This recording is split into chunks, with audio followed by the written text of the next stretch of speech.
Bonjour à tout le monde. Avant de commencer, je vais remercier M. Sali qui m'a invité à prendre part à cette activité de femmes et aussi à être panéliste. Je vais dire que je suis un pur produit de l'Université de Thiès. Je remercie d'ailleurs et félicite pour l'initiative M. Ibrahima Thiam qui a été mon professeur d'économie.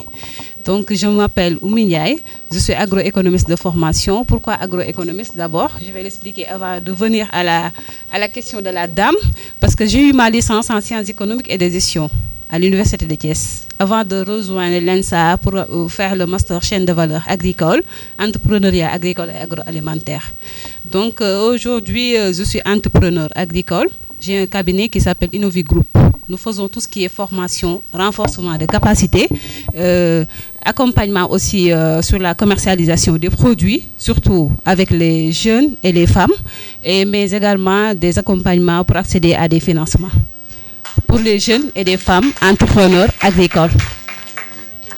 Donc aujourd'hui, la culture, surtout nous qui sommes femmes, quand on parle dans ce pays agriculture, on passe directement à l'homme. Un Camerounais m'a une fois posé la question, pourquoi vous avez choisi l'agriculture?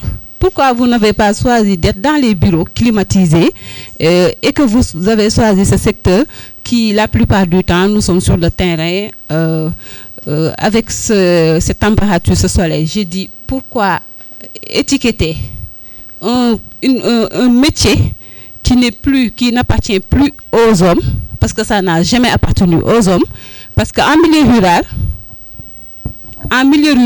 nous voyons que c'est les femmes qui sont dans les champs.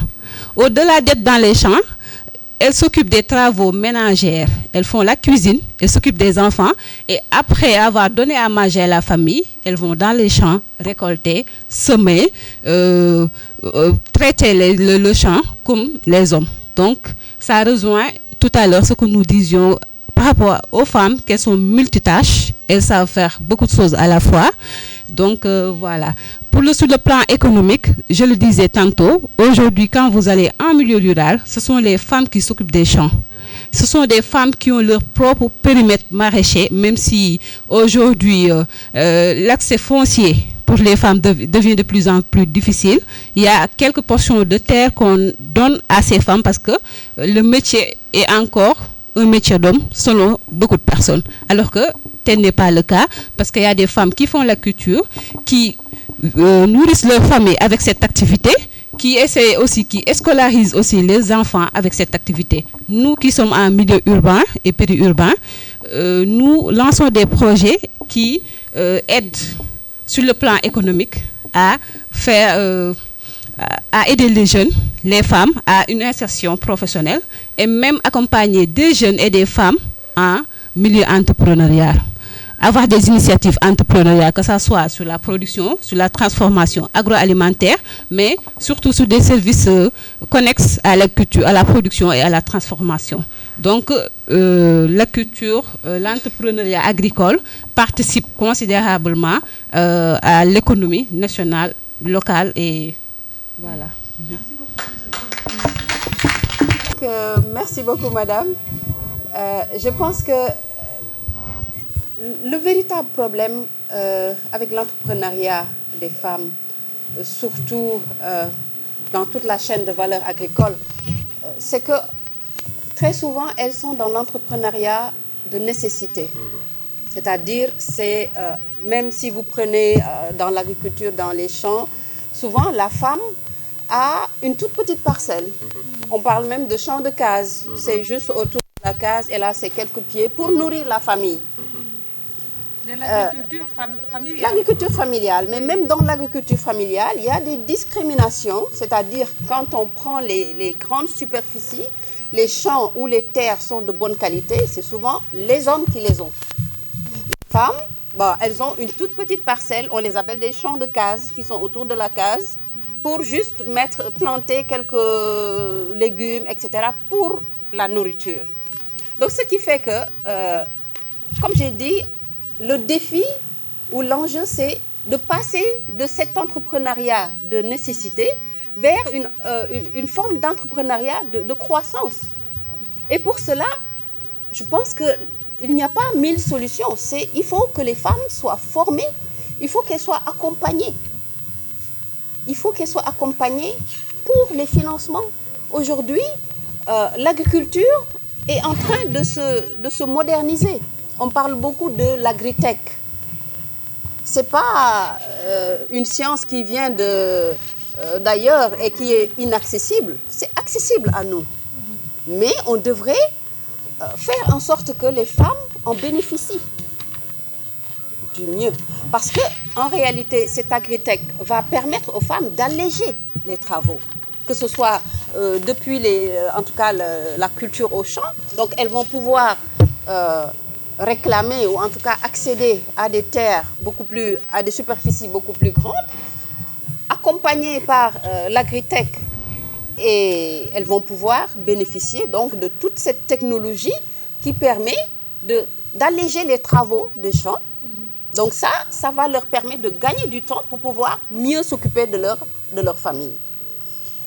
Passer de cette agriculture de nécessité, en tout cas de cet entrepreneuriat de nécessité vers l'entrepreneuriat de croissance, va aussi convoquer d'autres formes de technologie. Parce qu'aujourd'hui, sans la technologie, la femme ne peut pas sortir de cette situation. J'ai parlé de l'agritech, mais on peut convoquer aussi la femtech. La femtech qui, au niveau de la santé, va permettre aussi aux femmes de pouvoir, en tout cas, se faire consulter à distance, recevoir peut-être les résultats de leur consultation, etc. Donc, être accompagnée au niveau digital. On fera appel aussi à, peut-être prof nous dira, prof Thiam, à la fintech. La digitalisation des finances. Aujourd'hui, pour les femmes, c'est quoi? C'est des microcrédits, des petits crédits, etc. Comme j'ai dit, pour qu'elles soient toujours maintenues dans ce stade de petite entreprise, micro-entreprise, etc. Pourquoi ne pas changer de cap? Passer à une croissance. Et pour passer à une croissance, il faut qu'elles soient bien sûr formées, qu'elles soient accompagnées au niveau finance. Et quand je dis formées, c'est vraiment aller dans les écoles de formation, aller dans les UFR de formation, être capacité pour pouvoir s'affirmer. L'affirmation de soi est extrêmement importante en tout cas dans la formation. Et ça englobe bien sûr la confiance en soi, tout ce qu'on a dit depuis ce matin. On a vu, surtout, on a salué la participation des étudiantes. Je l'ai dit tout à l'heure au niveau des ateliers, que les pépinières Fally, on en a parlé, les pépinières qu'on a commencé à mettre en place, il faut les entretenir. Parce que c'est ces pépinières-là qui demain vont devenir des femmes leaders. Mais c'est en ce moment qu'on doit les former. On ne doit pas attendre qu'elles soient adultes, etc., avec des responsabilités pour venir en renforcement, etc. C'est maintenant, dès le bas âge, qu'il faut les former, leur donner cette culture entrepreneuriale, leur donner tous les outils de tech qu'il faudra pour pouvoir s'adapter dans un monde qui est en train de changer. Le monde est en train de changer. Donc, il faut que les femmes, que la formation soit adaptée par rapport à ce monde changeant. Et je pense que c'est de cette manière-là qu'on pourra vraiment arriver à un bon arrimage en tout cas, des femmes par rapport à l'entrepreneuriat. Aujourd'hui, nous sommes dans un monde digitalisé.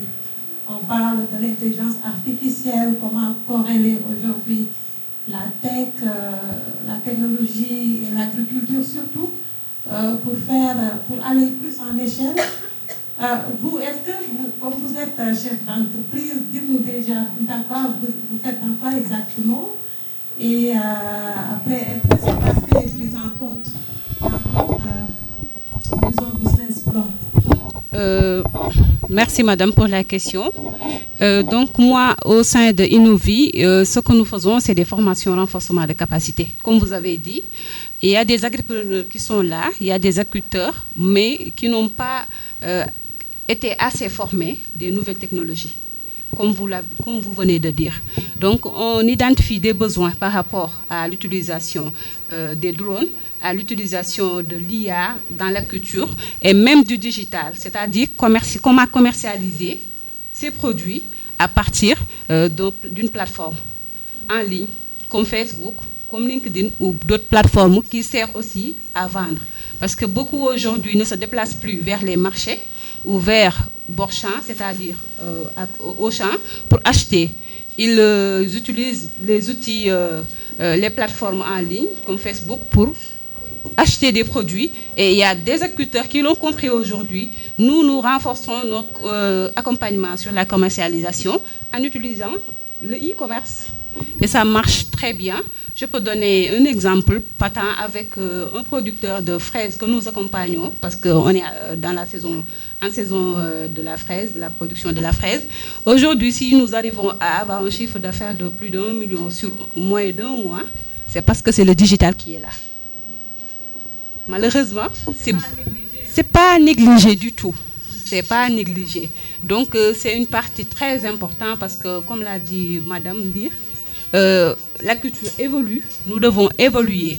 Parce que quand on parle de leadership féminin, sans une bonne connaissance, sans un bon renforcement de capacité ou une bonne formation, ça ne va pas marcher. Le monde évolue, nous devons évoluer. Sinon, on risque de rester en arrière ou de perdre des clients. Parce que les clients vont être en avance sur nous. Donc, on doit voir la tendance du marché en termes de technologie, en termes de finances. Aujourd'hui, on dit que les femmes ont beaucoup d'opportunités, surtout en matière de financement. Il y a des lignes vertes, des lignes de crédit que les banques octroient que les femmes. Donc, si tu es une femme, tu as plus d'avantages que l'homme à financer ton activité agricole. Et quand tu es une jeune femme, tu as une double chance d'avoir accès à ces financements-là qui sont disponibles au niveau des banques et des institutions de microfinance qu'on dit maintenant. Voilà. Merci beaucoup. Je pense qu'on va aller.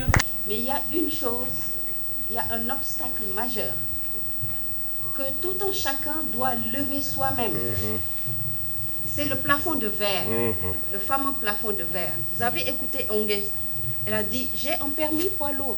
Et ce n'est pas limité, elle aurait pu dire poids lourd, c'est pour les hommes. Mais elle a dit, non, il n'y a pas de problème parce qu'elle est formatée comme ça. Donc, elle a déjà brisé son plafond de verre. Et ça, chacun et chacune d'entre nous doit le faire. Il ne faut pas se poser des limites. Il faut vivre sa passion. Si on est passionné de quelque chose, il faut pousser pour vivre et réaliser sa passion. Moi, je me rappelle quand j'étais étudiante, je voulais faire de la génétique.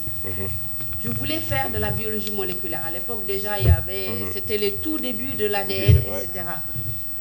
On m'avait dit, non, il n'y a pas de spécialiste ici, tu seras en rate, personne ne va pouvoir t'encadrer. J'ai dit, non, mais moi, c'est ça que je veux faire. Et j'ai remué ciel et terre pour le faire. J'ai pu le faire. J'ai pu le faire et voilà. Maintenant, la difficulté maintenant, quand on est aussi parfois trop avancé dans la tech, c'est qu'après, on a des difficultés pour s'insérer, on a des difficultés pour même avoir le cadre de travail. Mais quand même, je reste toujours dans ma passion parce qu'après, je me suis dit, à défaut de pouvoir disposer d'un laboratoire de biotechnologie de haute qualité, je peux utiliser cette biotechnologie-là en l'appliquant au niveau des semences paysannes. Et c'est l'objet de mes recherches actuellement. Donc j'essaie de voir un peu comment la technologie peut être appliquée au niveau du milieu paysan pour pouvoir les aider à surmonter les difficultés au quotidien. Donc c'est une forme de résilience qu'il faut développer pour toujours briser le plafond de verre. Il ne faut pas se dire que c'est impossible. Il ne faut pas se dire que c'est inaccessible, c'est possible. Tant qu'on le voudra et tant que aussi on aura des autorités qui ont l'oreille attentive, qui puissent aussi nous accompagner dans ces missions-là. Donc vraiment merci à tous. Merci beaucoup.